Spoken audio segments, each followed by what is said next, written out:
अवधूत चिंतन श्री गुरुदेव दत्त श्री स्वामी समर्थ. नमस्कार, मी रोहिणी. तुम्ही पाहताय महिमा स्वामींचा. माझ्या चॅनलमध्ये तुम्हा सर्वांचे खूप खूप मनापासून स्वागत. स्वामी महाराज तुमच्या सर्व चांगल्या इच्छा पूर्ण करोत ही स्वामीचरणी प्रार्थना. चला तर मग आजच्या व्हिडिओमध्ये आपण पाहणार आहोत नागपंचमी विशेष. यंदाच्या नागपंचमीला बनतायत खूप मोठे संयोग. कालसर्पदोष घालविण्यासाठी तुम्हाला एक खास उपाय सांगणार आहे. नागपंचमीचे महत्त्व काय, तिचा मुहूर्त काय, विधी काय, कोणते मंत्र म्हणावे याची संपूर्ण माहिती आपण या व्हिडिओमध्ये बघणार आहोत. चला तर मग व्हिडिओला सुरुवात करूया.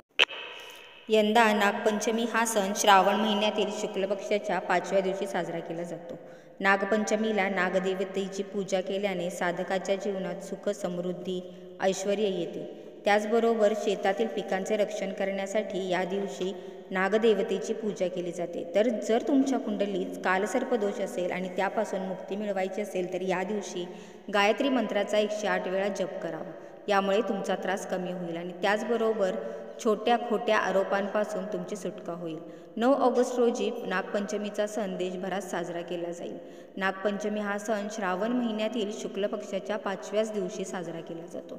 नागदेवतेची पूजा केल्यामुळे साधकाला समाधान, सुख, समृद्धी, त्याचबरोबर त्याचे जीवन सुखकारक होऊन जाते. नागदेवतेची पूजा या दिवशी केली जाते. नागपंचमीच्या दिवशी नागदेवतांच्या 8 रूपांची म्हणजेच वासुकी, ऐरावत, मणिभद्र, कालिया, धनंजय, तक्षक, कार्तोटकस्य आणि धृतराष्ट्र यांची पूजा केली जाते. यावर्षी नागपंचमी 9 ऑगस्ट रोजी असून अत्यंत शुभ संयोगाने साजरी होणार आहे.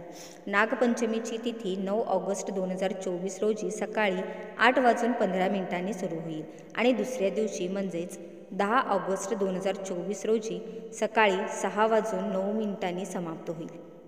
9 ऑगस्ट रोजी नागपंचमी साजरी होत आहे. ह्या पूजेचा शुभमुहूर्त दुपारी 12:13 सुरू होऊन 1 वाजेपर्यंत आहे. शुभ वेळ संध्याकाळी 5:47 ते 8:27 असेल. प्रदोष काळातही पूजेचा शुभमुहूर्त संध्याकाळी 6:33 ते 8:20 असेल. नागपंचमीच्या दिवशी नागदेवतेला प्रसन्न करण्यासाठी अनेक प्रकारच्या वस्तू अर्पण केल्या जातात. चला तर मग जाणून घेऊया नागपंचमी दिवशी काय अर्पण केले जाऊ शकते. तर त्यामध्ये आहे दूध, दही, तूप, कच्चे दूध, मध, फळ, फ्लॉवर, दुर्वा आणि गवत. जर तुमच्या कुंडलीत कालसर्पदोष असेल आणि त्यापासून तुम्हाला मुक्ती मिळवायची असेल तर या दिवशी तुम्ही एक उपाय अवश्य करा आणि हा उपाय आहे. तर आपण बघूया कालसर्पदोष. ज्या लोकांच्या कुंडलीत कालसर्पदोष आहे त्यांच्यासाठी नागपंचमीला विशेष महत्त्व आहे.